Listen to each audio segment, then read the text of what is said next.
तेज हवा चलती है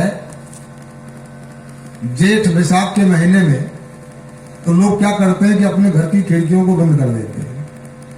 तो क्यों कर देते हैं कि गर्दा आएगा, धूल आएगी, मिट्टी आएगी, तो बंद कर देते हैं। तो ऐसे ही ये जो हमारा सीढ़ी रूपी जो मकान है, इसमें भी खिड़कियां लगी हुई है और इनके अंदर, इन खिड़कियों के अंदर से धूल आदमी के अंदर में जाती है। तो खिड़की कौन सी है? कान भी एक खिड़की है। तो कान रूपी खिड़की के अंदर से धूल कौन सी जाती है? दूसरों की निंदा करते हैं, दूसरों की निंदा सुनते हैं, बस दूसरों की निंदा करते भी हैं, सुनते भी हैं, तो वो धूल कहां जाती है? अंदर में जाती है। क्यों? आंख के द्वारा बहुत गलत देखते हैं, वो भी अंदर में जाता है। जीभ के द्वारा चखते हैं, वो भी अंदर में जाता है। तो मतलब कहने का क्या है कि इसकी जो सफाई होगी तो कैसे होगी? तो जब हम ये ध्यान करेंगे, भजन करेंगे। जब तक ध्यान नहीं करेंगे, भजन नहीं करेंगे, तो क्या होगा? कचरा जमता चला जाएगा। और जमते जमते क्या होगा? अब जैसे कि आप लोग देखते हैं कि घर का कचरा बुहार करके बाहर डालते हैं, और जब बाहर डालने पर उसका ढेर लग जाता है। जब ढेर लग जाता फिर क्या होता है? जब बरसात आती तो बरसात जब पानी पड़ता तो फिर सड़ने लगता है, और जब सड़ने लगता तो बदबू आने लगती है। तो ऐसे ही हमारे अंतःकरण के अंदर में कचरे का, बुराई का ढेर जमा होता चला जा रहा है, और फिर एक समय आता है कि उसके अंदर से बदबू आना शुरू हो जाती है। और वो बदबू क्या होता है? खुद को नहीं आती है, पर दूसरों को आती है। तो दूसरों को कैसे आती है? अब जैसे कोई आदमी किसी से बात करता है और बात करने के बाद में चला जाता है, तो तब वो आदमी क्या कर, देखा इसकी बात सुनी तुमने? ये सब अपने स्वार्थ की बात कर रहा था, अपने मतलब की बात कर रहा था, ये हमको बेवकूफ बनाना चाह रहा था। मतलब कहने का क्या है कि उसके अंदर की बदबू उस आदमी ने पकड़ी और बदबू उसकी समझ में आ गई। तो मतलब कहने का क्या है कि हम लोगों को अपने हृदय को, अंतःकरण को पवित्र करना चाहिए। क्यों जी? हम लोग तो देखते हैं कि जैसे कि इस गांव के अंदर में डीएम के आने का हो जाए, डीएम के आने का हो जाए तो क्या होता है कि पूरे गांव की सफाई हो जाती है कि डीएम साहब आ रहे हैं, मंत्री साहब आ रहे हैं, तो सफाई हो जाती है। और अगर किसी घर पे स्पेशली आना है डीएम को, तो वो अपने घर को पूरी तरह साफ करता है, करता ही करता है। और आप जो है उस परमपिता परमात्मा को अपने हृदय में बुलाना चाह रहे हो, और वहां बिना सफाई के आ जाएंगे? सफाई करनी पड़ेगी ना। क्यों? तो सफाई करने का सबसे कारगर जो साधन है कलयुग के अंदर में, तो वो क्या है? तो कली विलोक जग हित गिरजा, सावर मंत्र जाल जिन सिरजा।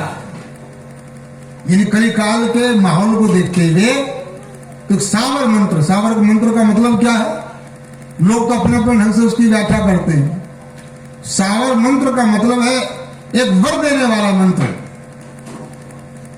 यानी इसलिए तो कहा कि ब्रह्म राम से नाम बढ़, और वरदायक वरदान, यानी ब्रह्म और राम से भी नाम बड़ा है, और स्वयं वो वरदान देने वाला वरदान है और वरदायक है। राम से सतकोट में लियो महेश जी जान। तो वो जो नाम है, उस नाम के अंदर में सबसे बड़ी शक्ति भी है, और कलिकाल के माहौल के लिए तो नाम से बढ़कर कोई साधना है ही नहीं। पर कौन से नाम की? तो उस नाम की तरफ इशारा किया है कि उठत बैठत सोवत जागत नाम। उठते में भी, बैठते में भी, और सोते में भी, जगते में भी उस नाम का स्मरण करना चाहिए। लेकिन इस कसौटी पर आप मुंह से जो नाम बोलते हैं वो खरे नहीं है। अब इस कसौटी पर जैसे आप राम राम बोलते हैं, ओम नमः शिवाय बोलते हैं, ओम नमः भगवते वासुदेव बोलते हैं, गायत्री मंत्र बोलते हैं, इन सब मंत्रों को आप केवल जो है कब कर सकते हैं? जागृत स्थिति में कर सकते हैं, पर सोने की स्थिति में नहीं कर सकते हैं। पर वो कौन सा नाम है कि जो सोते में भी हो सकता है? तो जो सोते में भी नाम होता है, तो उस नाम का ज्ञान जो है यह गुरु महाराज जी के दरबार के अंदर में कराया जा रहा है। लेकिन बहुत से लोग सोचते हैं, अरे भी आखिर है वो नाम तो गीता में, रामायण में, सब में तो है ही है, कहीं कहीं कहीं तो है ही। गीता रामायण पढ़ लेते हैं। आप गीता कितनी बार पढ़ो, रामायण कितनी बार पढ़ो, पर वो नाम आपको वहां मिलेगा ही नहीं। क्यों नहीं मिलेगा? अब इसको समझने की जरूरत है। गीता के अंदर में एक जगह पर लिखा है कि नदियों में गंगा मैं हूं। नदियों में क्या हूं? गंगा मैं हूं। और बहुत से लोग गंगा जी में स्नान करना चाहते हैं, और जब गंगा जी में स्नान करना चाहते हैं तो यहां से जो प्रैक्टिकल जो गंगा है वो तो बहुत दूर है। क्यों जी? प्रैक्टिकल जो गंगा है वो तो बहुत दूर है, प्रत्यक्ष की जो गंगा है वो बहुत दूर है। लेकिन वो जो गीता के अंदर में जो लिखा है कि नदियों में गंगा मैं हूं, तो अगर आदमी उस पन्ने को खोल करके उसमें डुबकी लगाना चाहे तो डुबकी लगाएगा? उसमें गंगा है? अरे उसमें गंगा होती तो पुस्तक ही गल जाती, उसमें गंगा है कहां? तो जैसे पुस्तक के अंदर में गंगा लिखा हुआ शब्द है पर गंगा उसके अंदर में नहीं है, तो ऐसे ही भगवान के नाम की महिमा जो है वो गीता में, रामायण में, सब में लिखी हुई है, पर वो नाम कहां है? तो नाम तुम्हारे अंदर में है और तुम उसको जानते नहीं हो। तो उस नाम को जानने के लिए क्या करना पड़ेगा कि समय के सदगुरु के पास में जाना पड़ेगा। एक बार एक व्यक्ति जो था वो कार के द्वारा जा रहा था, और जब कार के द्वारा जा रहा था और ऐसे जगह से जाने का मौका आया जिसको हम कहते हैं वज्र देहात। वज्र देहात का मतलब जहां पर जो है कोई सुविधा ना हो, तो उस इलाके क्या बोला जाता है? वज्र देहात। तो अचानक जो है उसकी कार जो थी हो गई खराब, और कुछ थोड़ी सी दूर पर उसका गांव था। मतलब उसका गांव तो दूर था लेकिन वो गांव नजदीक में था। तो अब जो है जैसे कार खराब हुई तो उसने कार का बोनट खोल करके और उसको ठीक ठाक करने की कोशिश की, और वो ठीक करने के बाद भी कार स्टार्ट नहीं हुई। और जब कार स्टार्ट नहीं हुई तो होता क्या कि उसकी कार को खड़ा देख करके गांव के लोग आ गए। गांव के लोगों ने कार इतनी ज्यादा देखी भी नहीं थी, कुछ लोग तो कार देखने के विचार से आ गए। अब जो है आकर के चारों तरफ खड़े हो गए, और जब उसको बहुत परेशान देखा तो एक व्यक्ति ने, गांव के आदमी ने कहा, ऐसा हमारे गांव में एक ऐसा मिस्त्री है, कैसा मिस्त्री है कि वो हर प्रकार की मशीन को ठीक कर देता है और तुम्हारी कार को भी ठीक करेगा। मतलब चाहे वो सिलाई मशीन हो, चाहे इंजन हो, कोई भी मशीन क्यों ना हो, सब मशीन को ठीक कर देता है। अब वो तो बहुत परेशान था ही। उसने कहा ऐसा कोई मिस्त्री हो तो जरा बुलाओ। अब उस मिस्त्री को बुलवाया गया। मिस्त्री आया और आकर के उसने देखा, और देखने का अभी आपकी कार तो ठीक हो जाएगी, अभी स्टार्ट हो जाएगी, लेकिन रुपए 500 लगेंगे। अगर तुम 500 रुपए खर्च करने के लिए तैयार हो तो कार भी ठीक हो जाएगी। अब वो था बहुत परेशान, और उस वज्र देहात के अंदर में कोई और मैकेनिक तो था भी नहीं। उसने सोचा 500 रुपए ही सही। उसने कहा तो करो ठीक। तो उसने कहा कि ठीक है, तुम ऐसा करो कि सीट पर बैठो। और उसने बोनट खोला, और बोनट खोलने के बाद में अब उसने जो 3 हथौड़ी मारी, और जैसे 3 हथौड़ी लगी तो कहा करो कार स्टार्ट करो। तो जैसे उसने कार स्टार्ट की, कार स्टार्ट हो गई। जब कार स्टार्ट हो गई तो उसने कहा ला मेरे 500 रुपए। तो उसने कहा तुम तो बड़े अजीब आदमी, 3 हथौड़ी मारी और 3 हथौड़ी के 500 रुपए।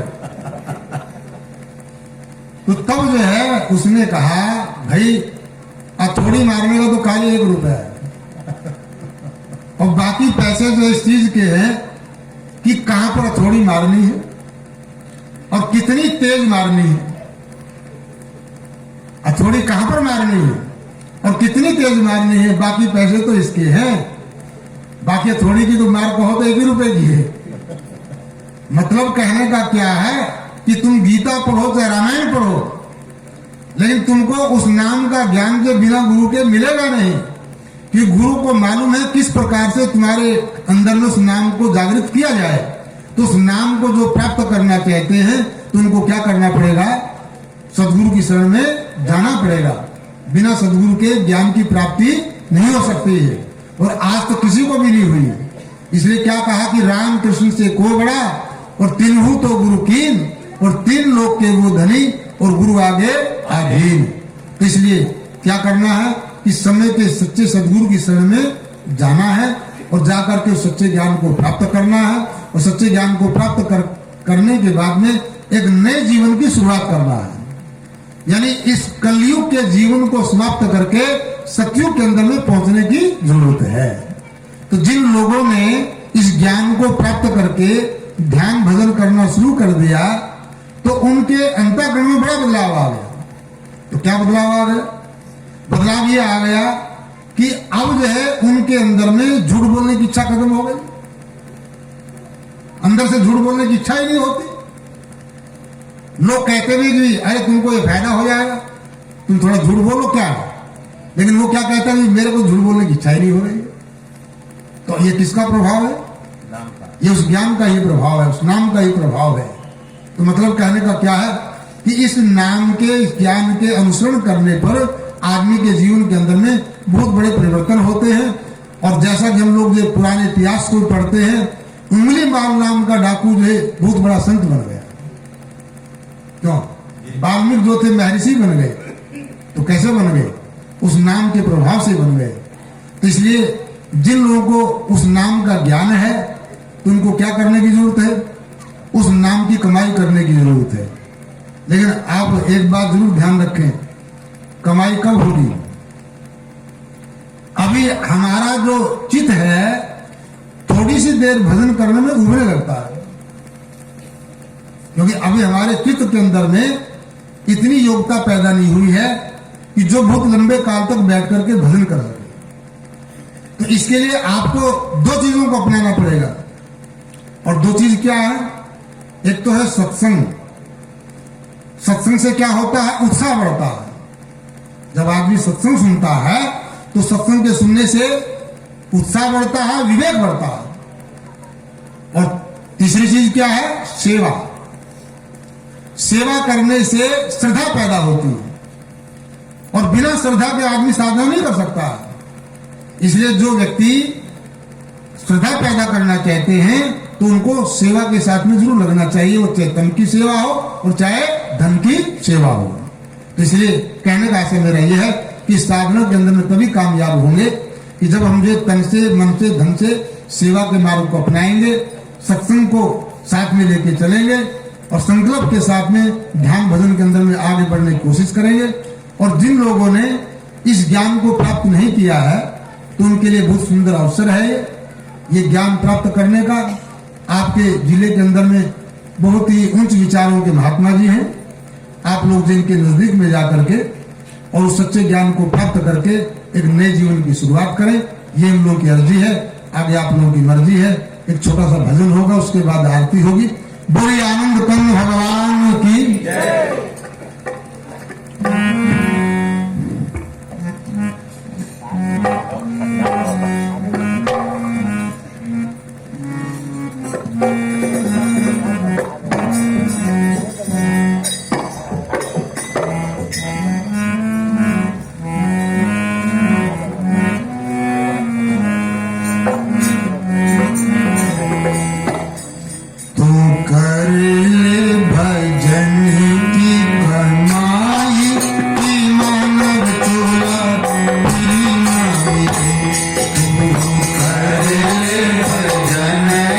Come on.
सतगुरु की शरण में जाकर, सतगुरु शरण में जाकर, सच्चे सतगुरु की शरण में जाकर, सच्चे सतगुरु शरण में जाकर, गुप्त नाम हृदय में पाकर, गुप्त नाम हृदय में पाकर, हो जाए भव से पार कि मानव तुला गिरना है। हो जाओ भव से पार के मानव तोला फिर ना मिले। हरि भजन की कमाई कि मानव तुला गिरना है।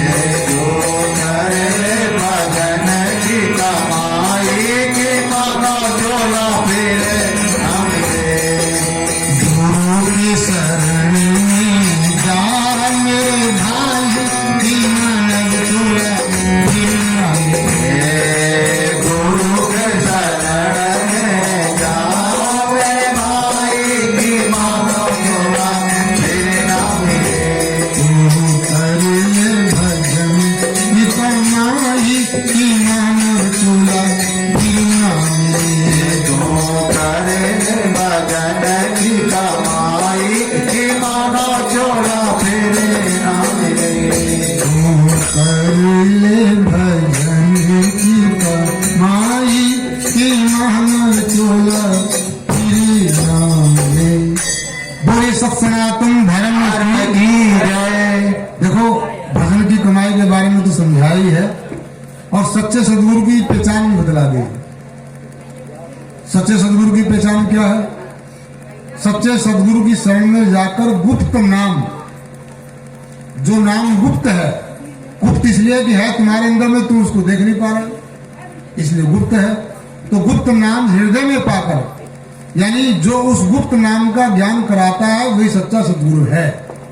तो इसलिए गुप्त नाम के ज्ञान कराने वाले सच्चे सदगुरु के पास में जाना है और उस गुप्त नाम का ज्ञान प्राप्त करके एक नए जीवन की शुरुआत करनी है। तो यही हम लोगों की अर्जी है, आगे आप लोगों की मर्जी है। और अब आरती होगी।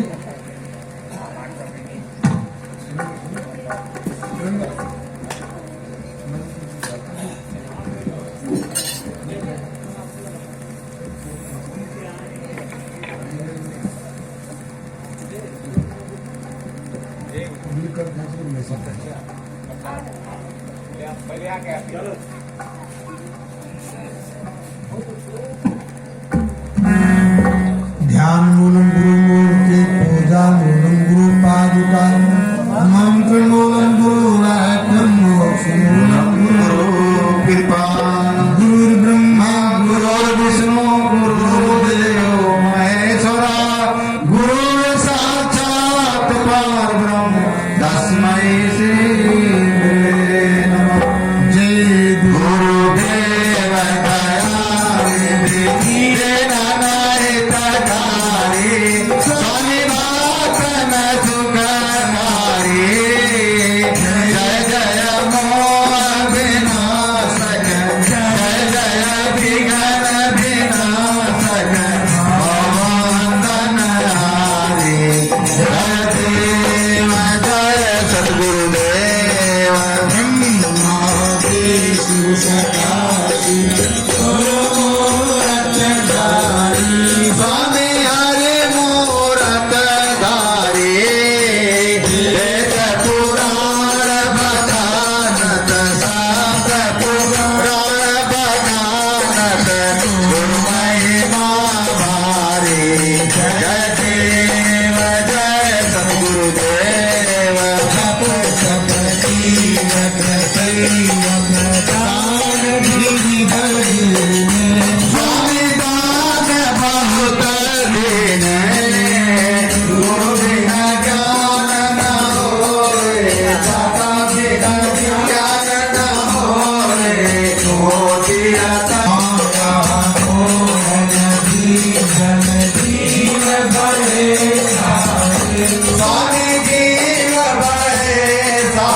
स्वामी सबको सगहारी भजन सुनत समनाथे साध सुनत समनाथे सब संकटकारी जय देव जय सतगुरुदेव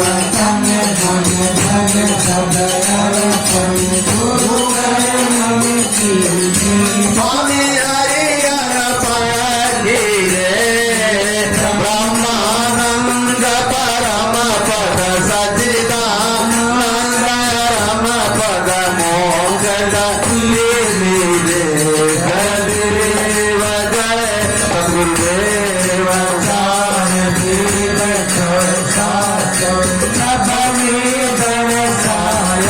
स्वामी सबने बदलाया ये समय सरकत है ब्रह्मा विष्णु रखत हो पार नहीं पाया जय देव जय सतगुरुदेव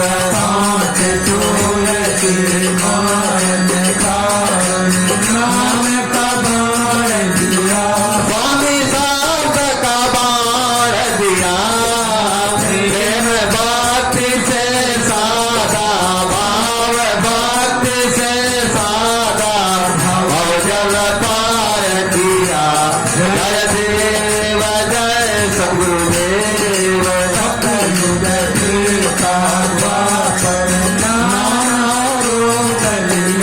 स्वामी रूप अनेक लिया कली काल भक्तन हित कली काल संतन हित सरव तार लिया जय देव जय सतगुरुदेव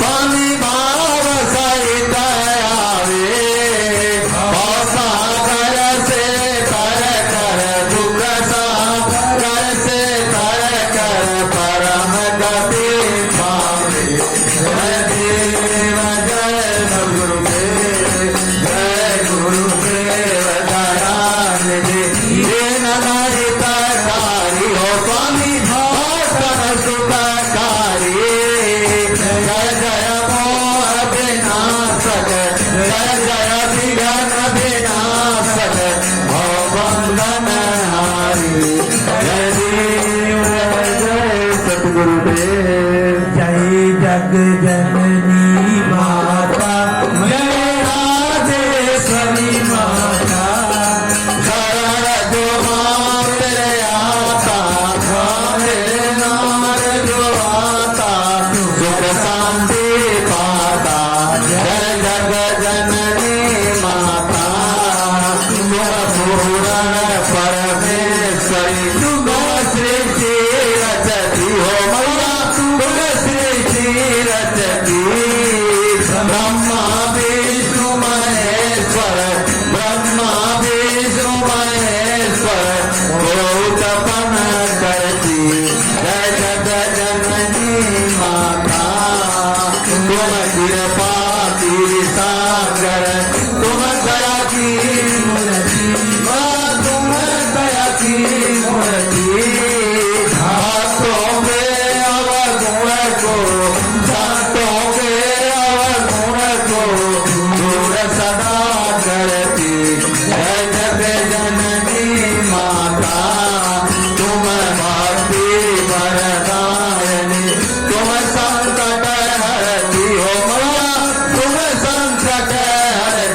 इन चरणों की सेवा चरणों की सेवा करती मुनि देवा जय जय जननी माता जय जय जननी माता जय राधेश्वरी माता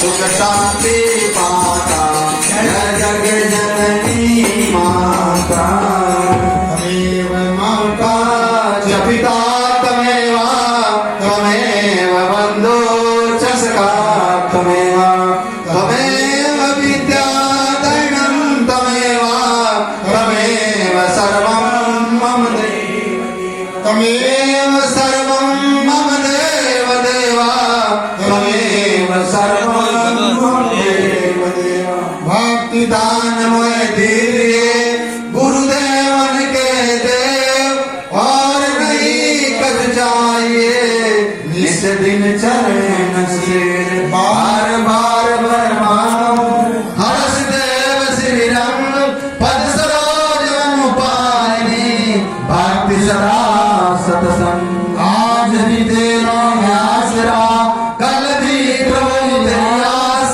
घड़ी घड़ी प्रभु आसरा चरण पड़ा लेता बोलिए आनंद भगवान की जय।